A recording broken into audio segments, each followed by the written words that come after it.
One of the most damaging effects of colonialism was the taking away of the patronage which existed across India in the different princely courts.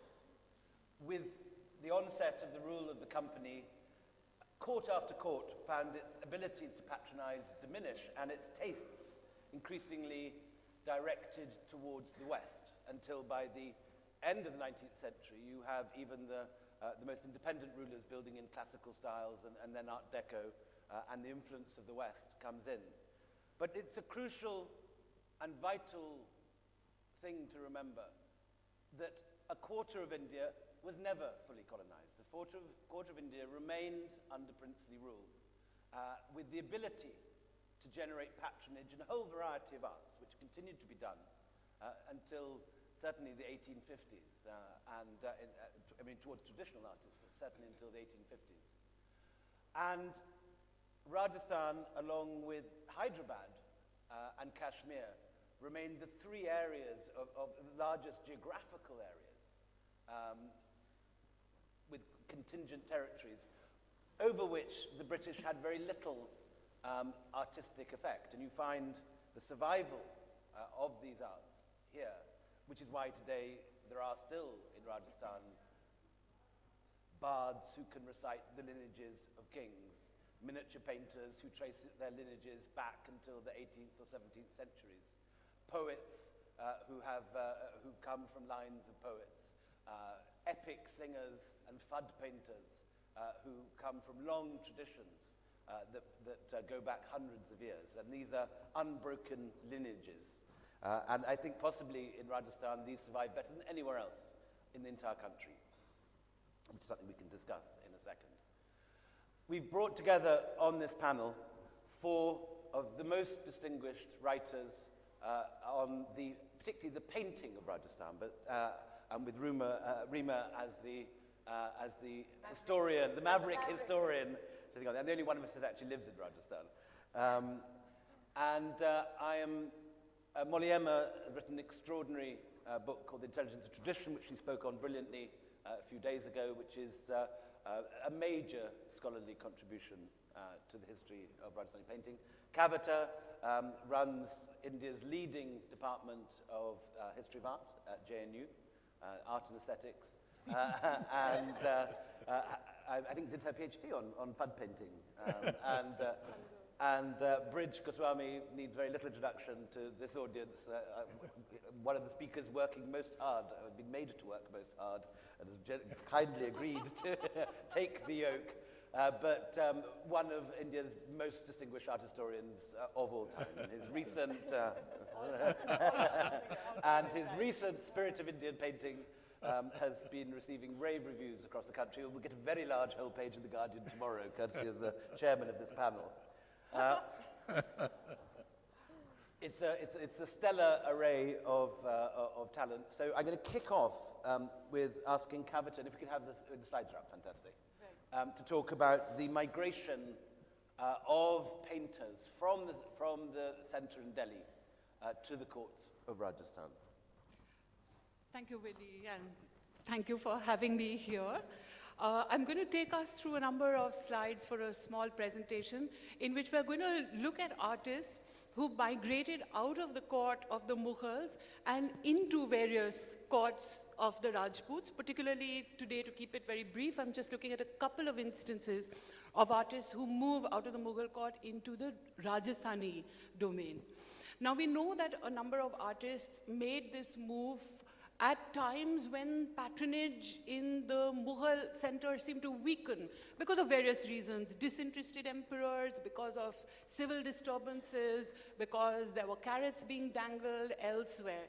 But what I want to do is look at what the artists do when they reach a new place, what they do with the vocabulary that they're carrying with them from an earlier dispensation.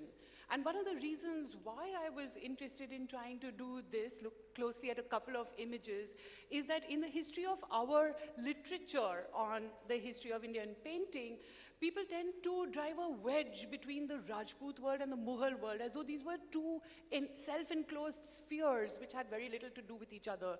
Now, every historian will know exactly how untrue it is. And yet the art historians like to persist with the idea that something remarkably different happens in these spheres. Something different does happen, but on what terms it happens, or it starts to happen, particularly in the 18th century, when we start having artists streaming out of the courts of Aurangzeb and his successors, is something that I'd like to take you through.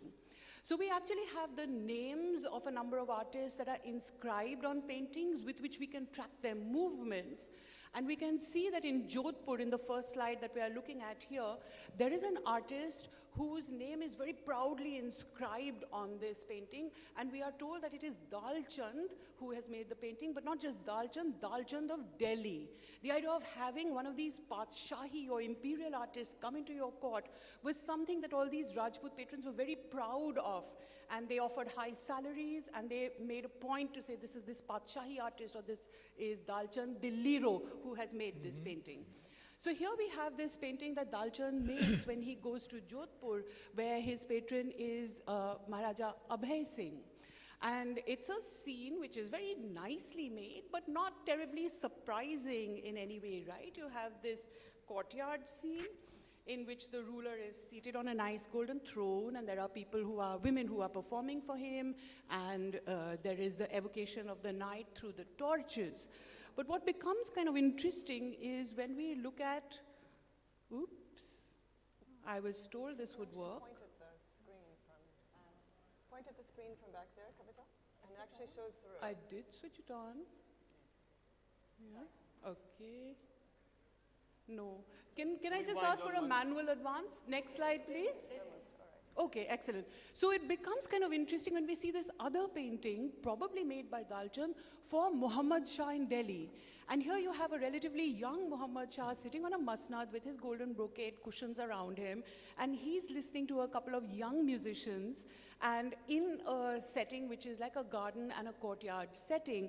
What is interesting to see is that an artist, probably the same artist, I'm guessing, though this is not inscribed to Dalchand, but the same artist takes a certain vocabulary that has been developed to speak of the magnificence, the luxuries that surround a Mughal king, and he uses precisely the same vocabulary for the new Rajput patron. But there's also a little bit of an element of competitiveness here, I think, because if I remember rightly, when I counted all the attendants who were in each scene, Abhay Singh gets twice as many as Muhammad Shah.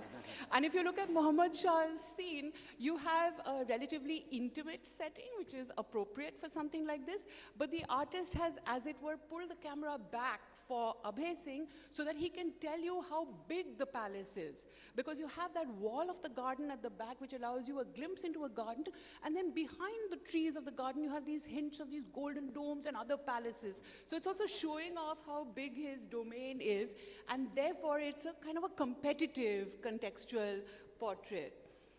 Now, if we look at other paintings done by other artists who moved to various courts, Dalchand was actually from a family of artists who found patronage elsewhere, and you famously have his father, right? Bhavanidas is his father, going to Kishangarh and having a very distinguished career there, particularly with his association with the Prince Savant Singh, who is known for his bhakti poetry.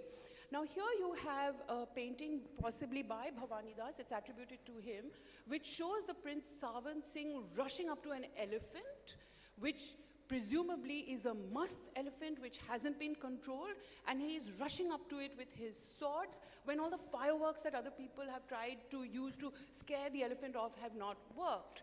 And you have Bhavanidas making this painting which celebrates Savant Singh's bravery. However, some years earlier, almost 100 years earlier, if I can get to the slide. Sorry. Shall I hold this for you?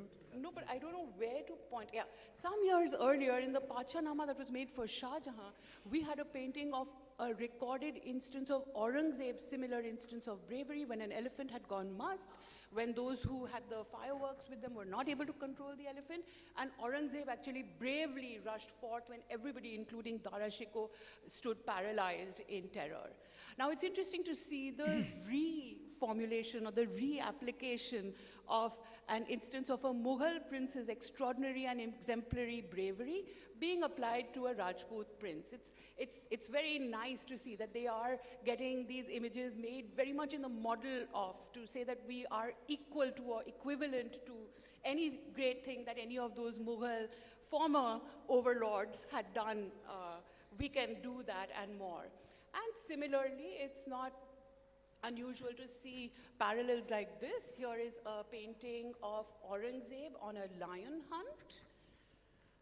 And if we take a look at the way it's constructed with the rows of elephants, the hunters mounted on elephants, and then we look at the row of buffalo riding hunters, and then we look at the lions at one edge of the painting.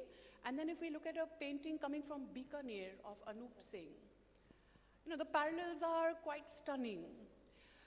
So one could say that this is actually some sort of a competition which is trying to establish equivalence, or a little bit of, you know, I am as good as you, or I have maybe one more Dasi than you, or one more buffalo than you, one could say that. But where it actually turns into something slightly different, actually one can see a little bit later when Mughal imperial power has weakened even more, when these artists have settled, I think, a little more into their new domains, and they're able to play with the vocabularies that they have carried with them in ways that go beyond this mimetic enterprise that we are seeing in these early paintings. And so we have a painting like this, which is presumably a Muhammad Shah period, lovely Mughal painting of a night scene of these princesses enjoying fireworks on a nighttime terrace. There are also some maid servants. So you can see that these women who are very well dressed and who are wearing slippers are probably the royal or noble women, and you have all of these who are their servitors who are singing for them, and as a mark of respect they've taken off their slippers and they're standing on this nice terrace. Now, what you have in Kishangarh about 100 years later, but from the third generation of this same Mughal family that had migrated, that I've been showing you paintings of, is this scene. It's also a nighttime terrace scene. There are also musicians, there are also fireworks, and in fact the fireworks in the background are very similar in the two paintings. And so if you look at one half of the painting, it seems so closely modeled on the Mughal example that obviously this artist has a book of sketches, or he has some sort of a rough drawing of what some ancestor would have made in the Mughal court. But what has the artist in Kishangarh actually put into the right-hand half of the frame? Where you had an expanded terrace which just shows you the lights shining on the river and the elaborate fireworks on the other side, you have the insertion now on that empty white terrace of Radha and Krishna. And the insertion of Radha and Krishna actually splits this painting into two parts, one which is a citation and one which is a fabrication. And what the fabrication does is very interesting, because it actually turns these array of Mughal musicians, Mughal dasis, Mughal princesses into a group of people who are in service of the Vaishnav god. So they are entertaining him. And if you have any doubts about that, look at this extra figure that has been put of this woman in white, who is standing at the head of the line of women who had been the musicians. She is an added figure. I'm guessing she might be Mirabai, but a scholar of Kishangarh poetry says that the first time Savant Singh saw Bani Thani, the courtesan who becomes his love, the one with the wonderful eyes, she was also wearing white, so one doesn't know quite whom this image is referring to. But what it does do is that it turns all of these people into those who are serving the Lord of one's souls rather than the Lord of this world.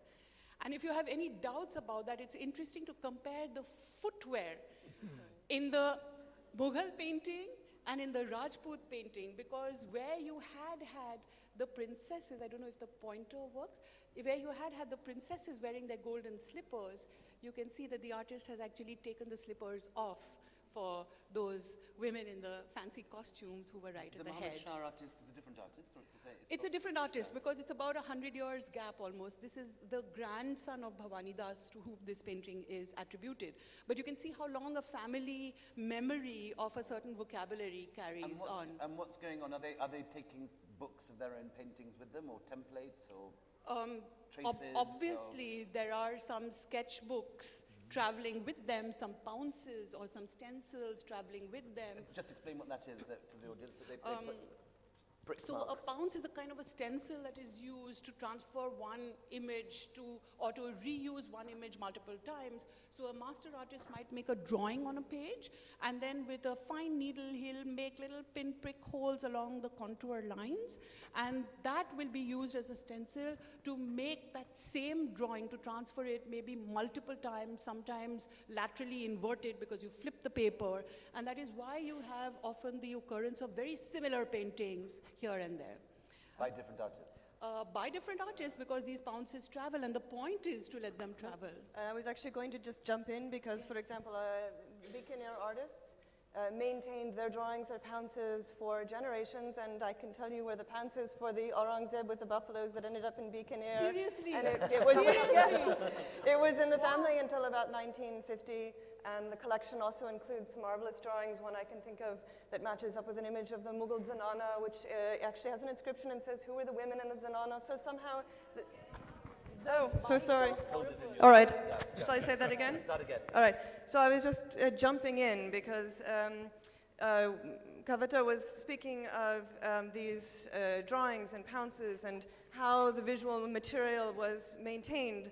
And so I wanted to say that the Bikaner artists, for example, is a family called the Usta painters. And they worked in Bikaner from about 1600, and they're still living in Bikaner.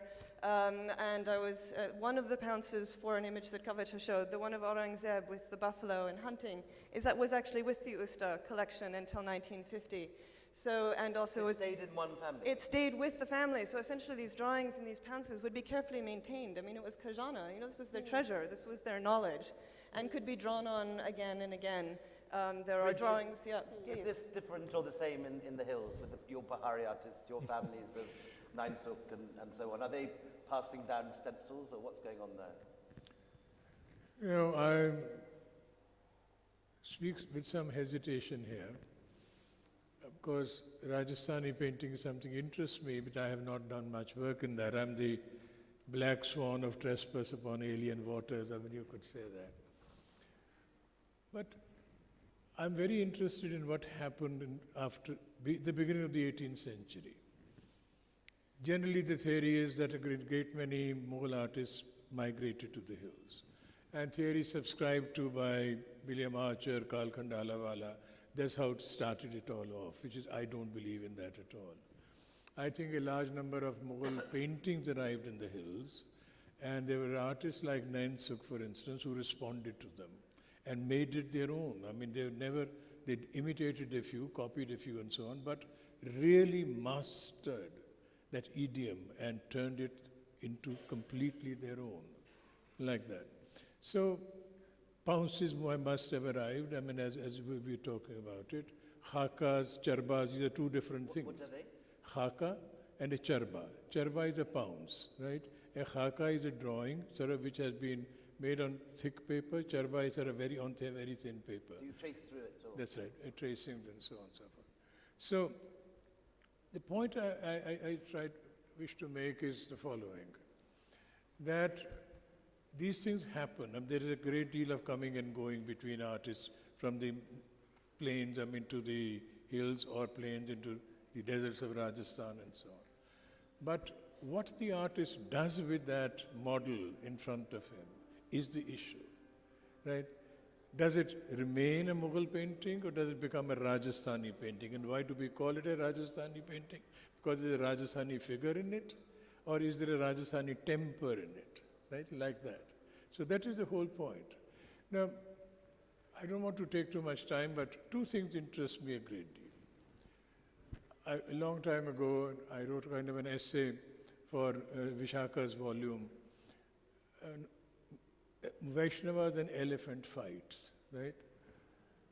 Kumaraswamy, who drew a very sharp distinction between Mughal and Rajput, because he was establishing Rajput painting as a genre in itself, very important, and very correctly so, at that particular point of time. But he overstated the case. I mean, all of us do that in our own fashions, but he overstated the case. This is the Rajput painters are only interested in Vaishnavas, and the Mughals only in elephant fights. I mean, as Kavita has shown, I mean, elephants fight by the hundred in Rajput painting, right?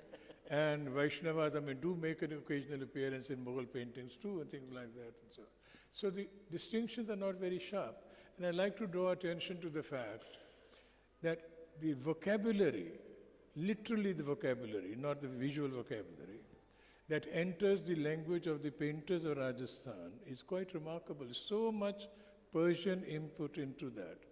This is done as a nazar, right? A nazar is a Persian word, right? As an offering and so on. This is a tazim, this is a lavazamat, I mean, as a part of that, and so on and so forth. And so talking about, for instance, tasveer rather than a chitra or a shabi or something like that. Chavi and shabi are very close to each other, which means a portrait, right? Things like that. So what is happening is that there is a great deal of coming and going. The Mughal courtly things, I mean, the records kept by the Mughals are copied by the Rajputs, but they do it in their own fashion. This is the subtle aspect of it. How a thing is taken from somewhere, how it is manipulated or modified and internalized and finally made it into your own. Really. I would not easily mistake a Rajasthani painting for a Mughal work.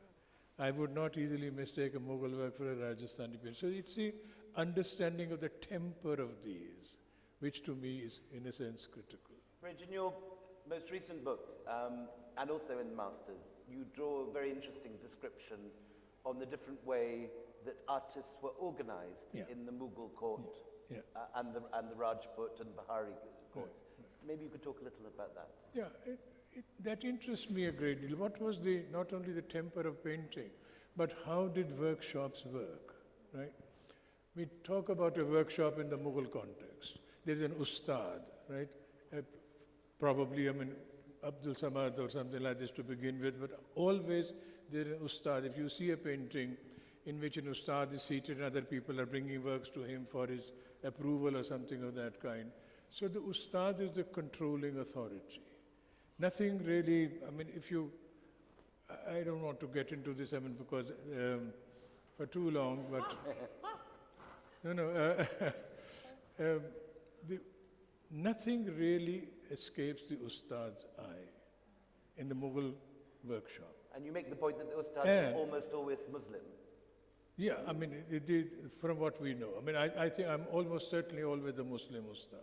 But the painters, a great many painters, I mean, people like who worked for him, Daswant, Basavan and so on, Govardhan, there are scores of painters who are Hindus, but they all had to go through, I think, the ustad's, filter, so to speak. And that's where, I mean, the whole issue of time, for instance, comes in. Talk about that. It's such a lovely point, about the time. The difference. But keep with the difference. So the ustad in the Mughal court versus the system in the Pahari tradition, and I think in the Rajput tradition, also in the Rajasthan, it's a family workshop, essentially.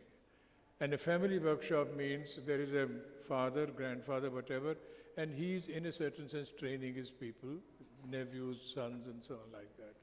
And so there's an intimacy of connection between those people and a kind of warmth of connection. And there's a loyalty which is established as a result of that to the family tradition. You can depart, I mean, you can leave, so whatever it is, but there's a kind of a loyalty that you have towards a family style. I don't want to overstress the point, but the warmth and the intimacy of the manner in which the painters in the Pahari or the Rajasthani courts, not court painters as such. Now, whereas in the case of, there are people who are attached to particular patrons and so on, but the temper therefore becomes very, very different. And the location is different. In the Mughal court, you have the artists in the Red Fort or traveling, like when Jahangir goes to Allahabad Govardhan goes with him. Right. But in Rajput courts, they're living at home. Yeah, not always. I mean, in the Pahad, no, not always. In the larger states, I mean, like Mewar or Jodhpur, for instance, and so on, the painters would be located in the city of Udaipur, let us say, for instance, or Jodhpur. But many of them would go back home and work with their own families and so on, like that. So it makes a world of a difference. If you're constantly under the eye of one particular person, whether it is a patron or it is the master, the ustad, then I think your work is being, in part, controlled or dictated. Whereas I think in the Rajasthani, in the Pahadi tradition, which I'm more familiar, certainly it has a very, very different sort of temper and so on, very different to my mind. Kavita, you want- May I ask, because you have done this incredible work on the genealogies of artists who worked in the various Pahadi courts, and you show us how the sons, grandsons, nephews, grandnephews of a family actually go to different courts and settle there. Would they not, if they were the important artists who bring superb ability to those places, would they not be the ustads in those places? Would they not have juniors working with them to their style and not necessarily family members, but just professional artists? No, no ustads. No, I mean, you went to a different court. You are attached to the, there's no atelier as such, right? So Mansukh goes from Gulad to Jazrota. Yeah, he goes from there to there, from then on to Basoli for work for Amritpal and so. He carries his own style with him. Over a period of time, some changes will come about. Oh, yeah, but you don't abandon the road, you broaden it. Right? You move along in this fashion. But he's working solo. Yeah. He's working solo. He's not working with local artists. Rima. I've been listening in such a fascinated manner that I think I need to also come in with some things, which is, let's come to the patron also. But before we do, if we can hold Kavita's excellent slide there's a little story, which is about how not just art and the artists, but even fashions, clothing, there's a lot of going to and fro. And if you look at the length of the skirts there, and then the length of the skirt of the mysterious lady in white in the previous one, who is probably Bani Thani, who took sannyas and went with Savan Singh when he went to Vrindavan, and hers is floor length. So this is for the Jaipurwalas, and for those visiting Jaipur, I thought I'd throw that story in. Savai Jai Singh, who builds Jaipur, had a wife who was a princess of Bundi. And at some point, and here I see, the Mughal length of skirts, this lady had floor-length skirts, and in a joking manner, the husband says, "This is unfashionable," and he picked up a pair of scissors and said, "Let me cut them to size."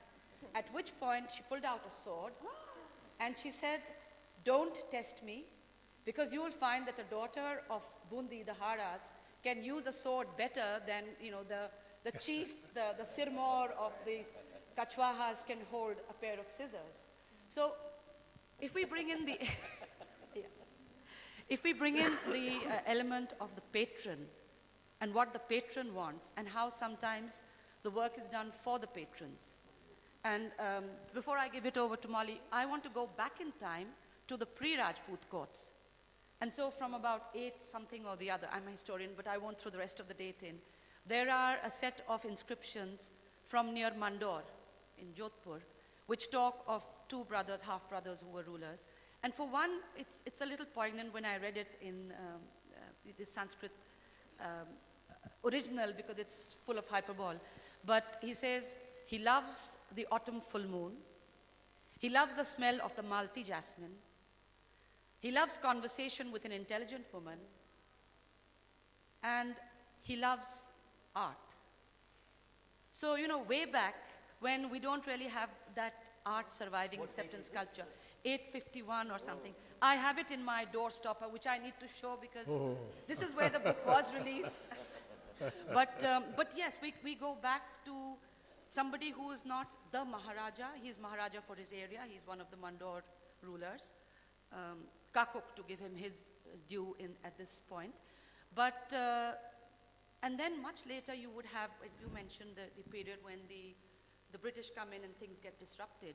And so from the beginning of the 20th century, Ranveer Singh ji, who belongs to Dunlod in Shekhawati, had this lovely story of how his mother, who did not read English, would have a catalog in one of those army and general store or something, and she would put a little tick when she liked something. And I have his permission to kind of cite him because he's not here today. And the local village carpenter of Dunlod, which is near Mandava and Navalgarh, would replicate it. And I said, the carpenter? He said, yes, silver coffee pots made by the carpenter. I said, the carpenter in silver? He says, yes, including a model aeroplane, just from what was seen.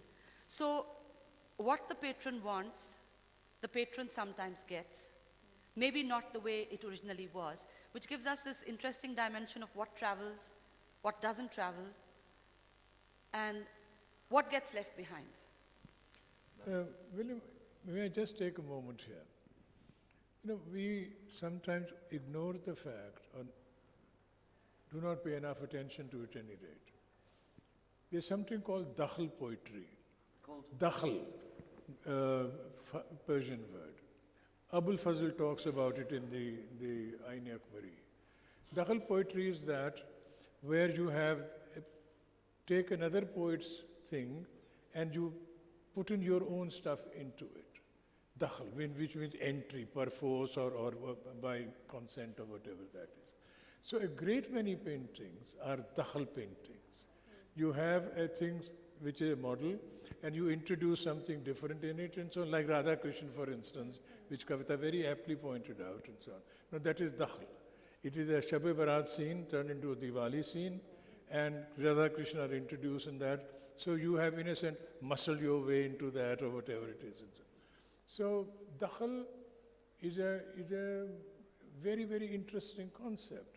In the Mashairas of 19th century Lucknow and Delhi and so on, always there was a misra was given to a poet, right, the first line, and completed, right? And somebody, so the misra belongs to the first line of the verse, belongs to one poet. And you have to enter the second line of your own. So it is a kind of a dakhal thing and so. So these, I don't call it a mishmash, I don't call it kitsch, I don't want to call it by any sort of negative kind of thing, but it is a creative thing, so to speak. So I think that model has to be kept in mind from the world of poetry as far as the world of painting is concerned. Molly, you open your book, The Intelligence Tradition, with showing those lovely ways that Rajput courts reworked Mughal originals, that suddenly a Rajput ruler in a completely different style is placed in the middle of a previous Mughal composition. Would you talk a little about that? Well, and yet how it retains its integrity as a Jodhpur painting or whatever it is. It might actually be kind of fun to reverse the equation. I don't know if we can put on the little bit of a PowerPoint that... Do we have the PowerPoint? It's probably Molly's labeled PowerPoint. Molly. Molly, Courtly Arts. Because of course, we're talking about exchanges, fairly late on, but when we start to think about the relationship of painting and poetry, and of course, let's remember, painting studies has been fantastic, very shaped by kind of European traditions of art history in which painting has its own kind of autonomy as a subject matter. But painting was so much, as we've all discussed, but so much embedded in larger forms of connoisseurship, poetry, music, scent, forms of etiquette. And of course, we have multiple traditions of connoisseurship going quite a bit back. So the quote you gave about, all the pleasures of a royal life. We have deep Indic traditions, which Daud Ali, for example, has talked about, of courtly pleasure, and deep Persianate traditions of courtly pleasure.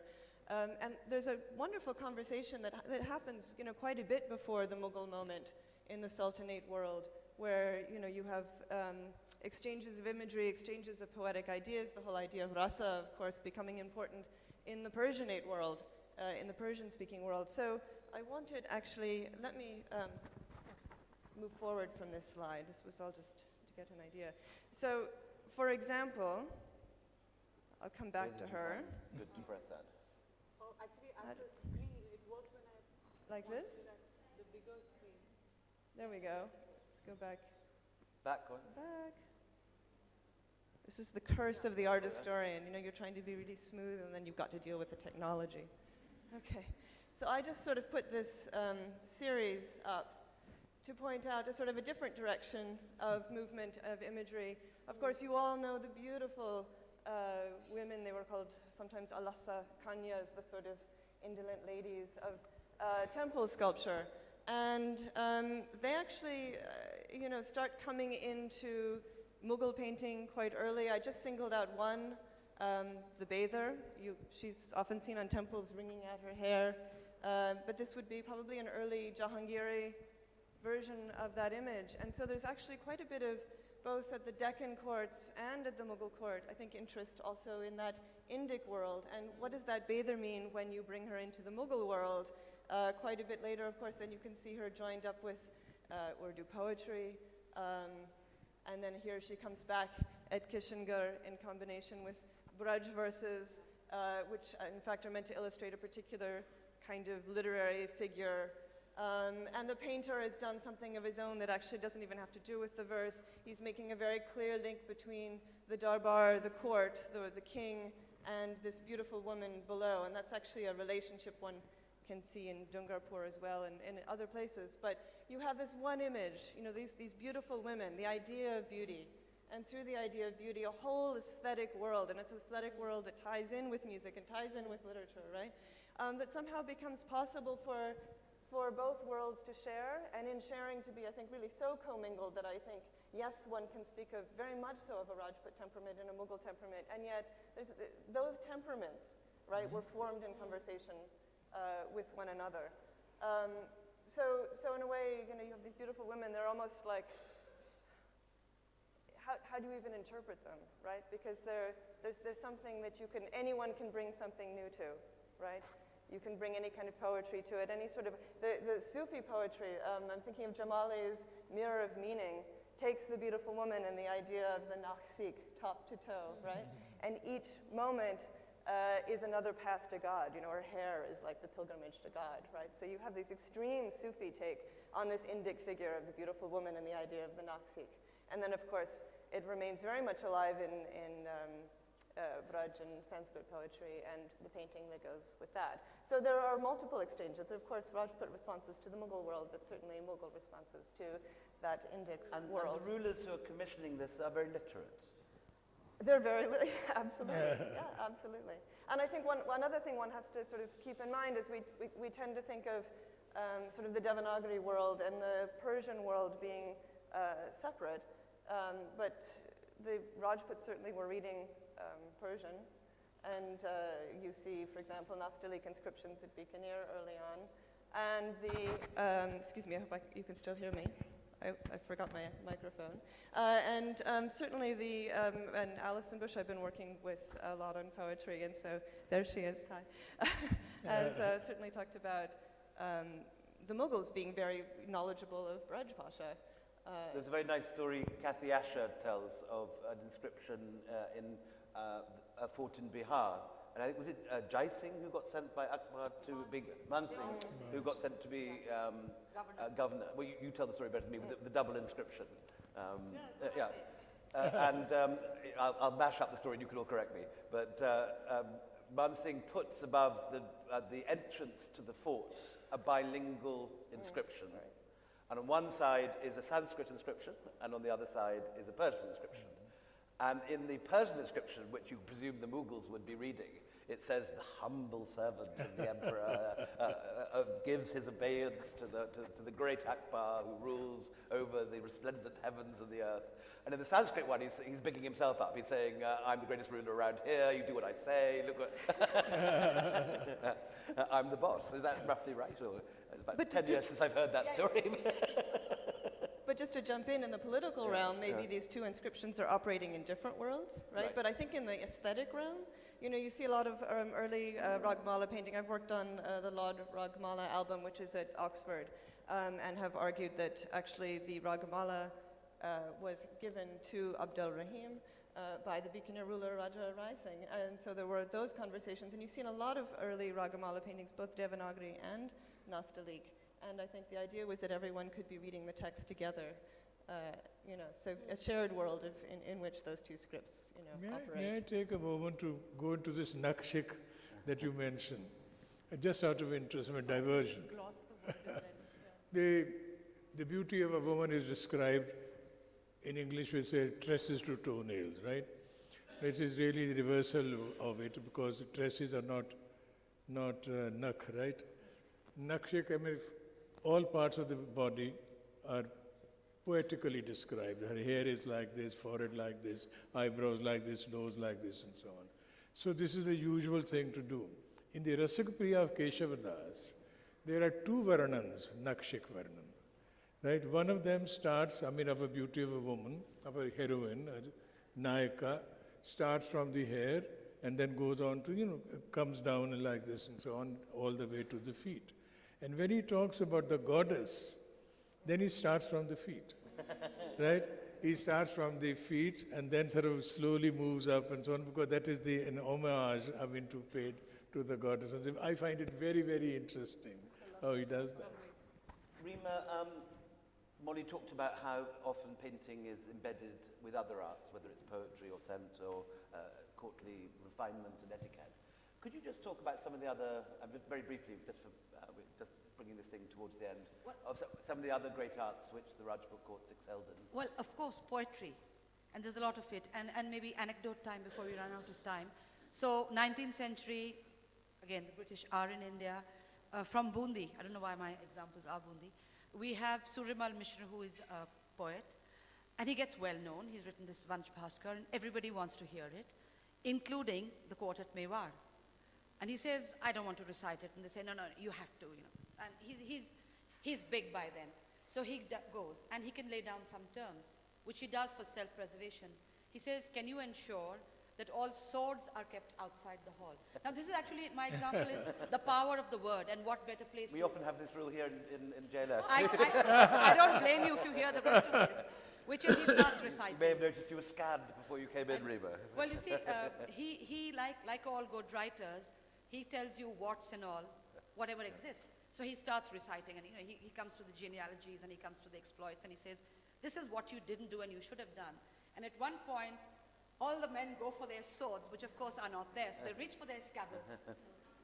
I see why you have that rule. But the point is, yes, writing, poetry, writing about exploits. So there are all these different genres within that, histories, all of that is there. All of that seems to be there for a reason. Work on wood. We are talking about painting, but a lot of the things which don't seem to exist now, and the famous Maharana Kumbha, who gets talked about at some point, his court architect, Mandan, has written about what should be within the palace. So there should actually be chambers where you listen to music.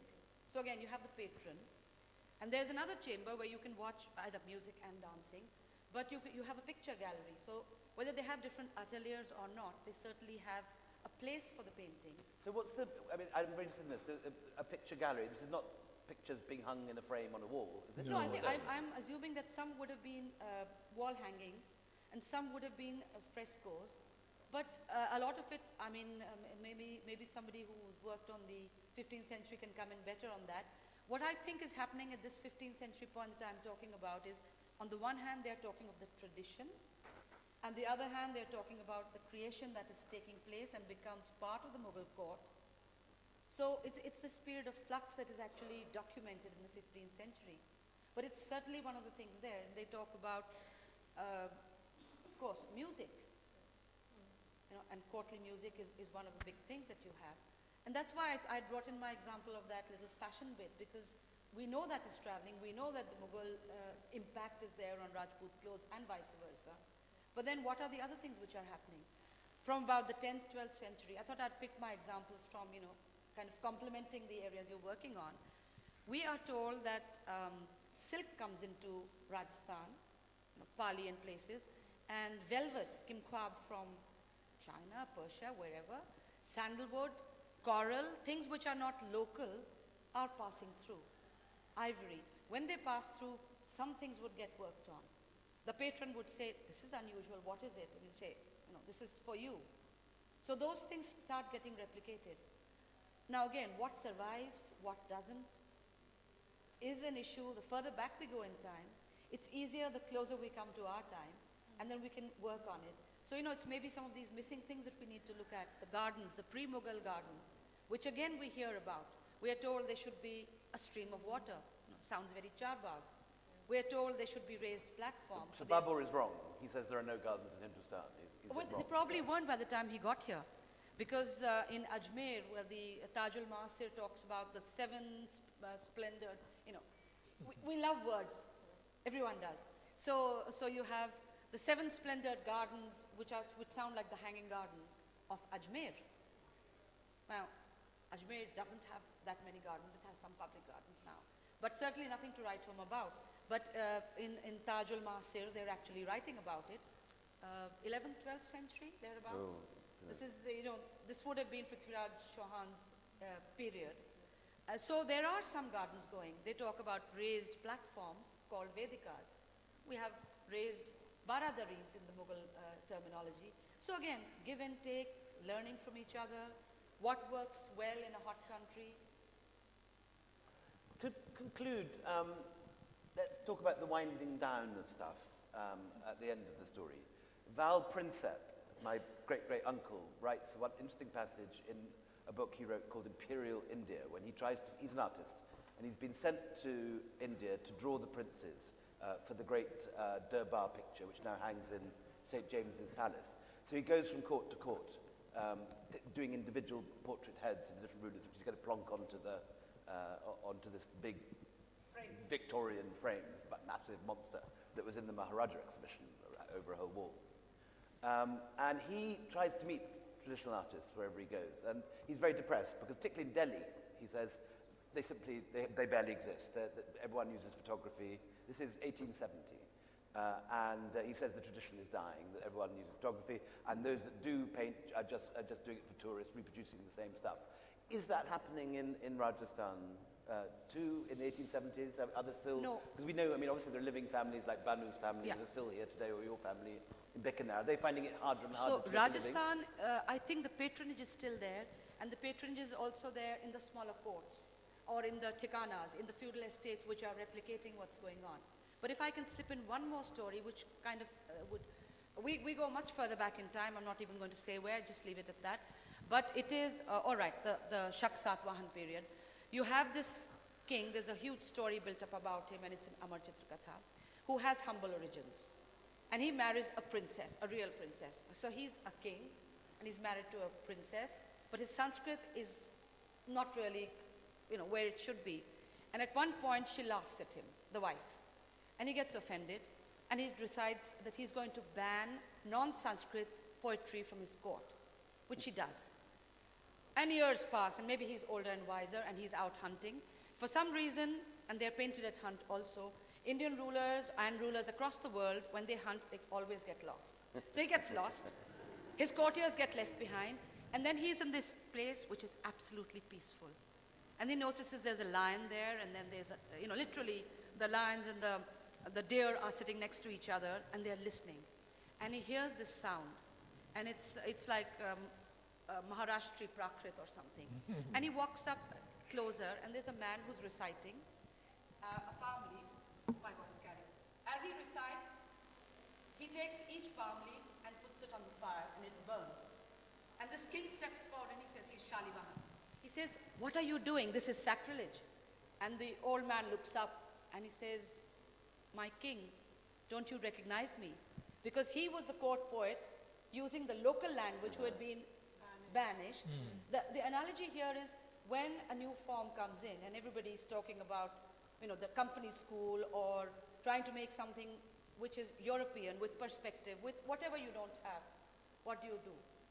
And sometimes you find another patron, sometimes you're lucky, sometimes you go away and paint walls, and you may slip in a mural or two. But what happens over time to anyone who is creative, whether it's a painter, a writer, a puppeteer, a storyteller? What happens when the courts are taken away? And the last bit there is a film which talks about it, which I think was Navrang. I first saw it and was bewildered because it went back and forth in time. But it's again a poet, and then his world changes. And that's not just something which would happen when, say, you have, the British East India Company comes in. It would happen over and over again in Indian history and history elsewhere when, the old and new mesh. Ronnie, we must hand it over quickly. So yes, yeah. I think one defense of painted photography and photography. A number of people now are doing some really fantastic work on photography. Dipali Devan, Pramod Kumar, Giles Tillotson, really seeing that actually, there was this old idea that once photography came, painting was dead. But in fact, there are these, really extraordinary painted photographs and paintings that look like painted photographs that are paintings. And the court artists, many of them were involved in the production of that. And it's actually a very vibrant, very creative, very interesting art. And I don't think the people involved in it necessarily saw that everything had come to an end, but found there were also new possibilities and some wonderful material there to explore. So I think we've got about 5 minutes for any questions for our distinguished panel. Who'll be first? At the back, one hand here.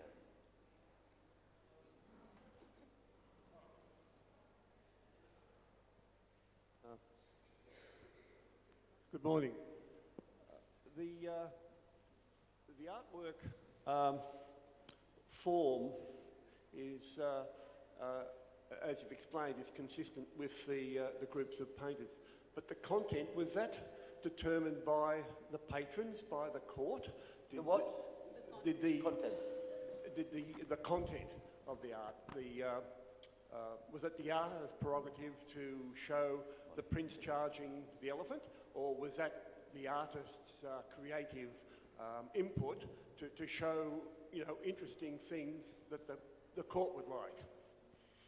The whole question of agency is really, it's kind of a huge question. I mean, we don't have any records that say who decided, to do what in a painting. I mean, there was certainly patron involvement and certainly artist involvement, and it would depend on the commission.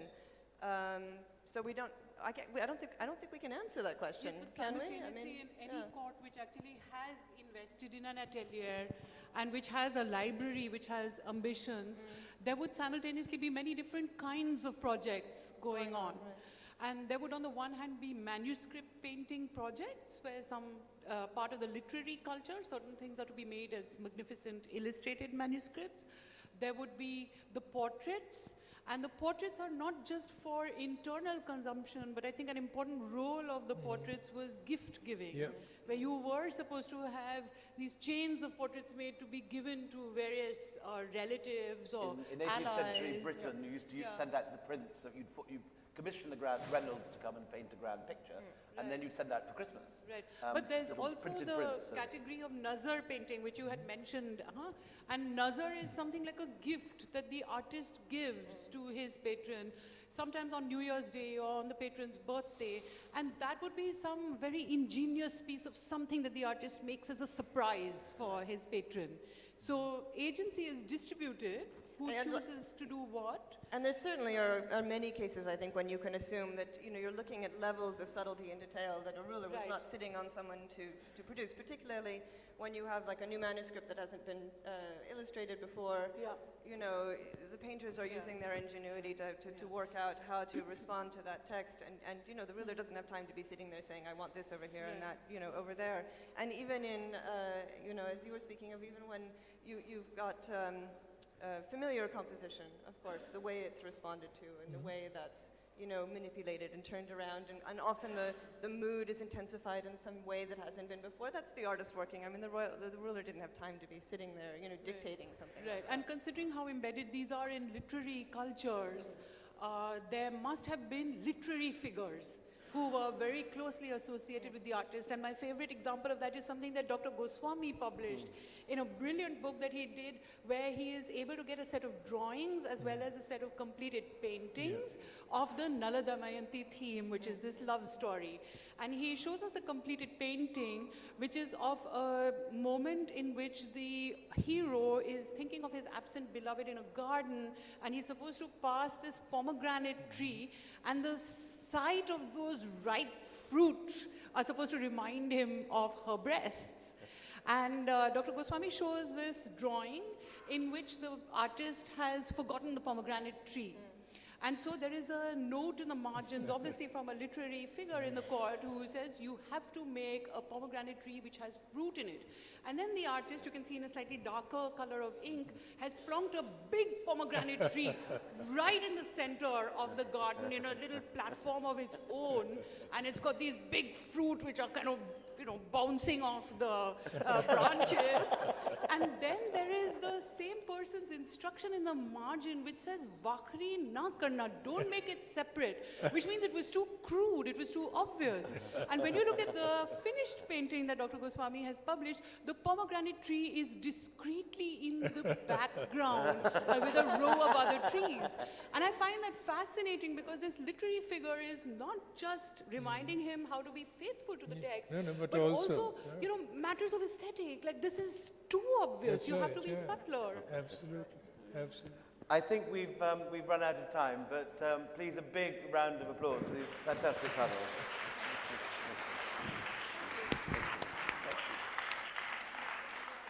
We wish to thank our speakers.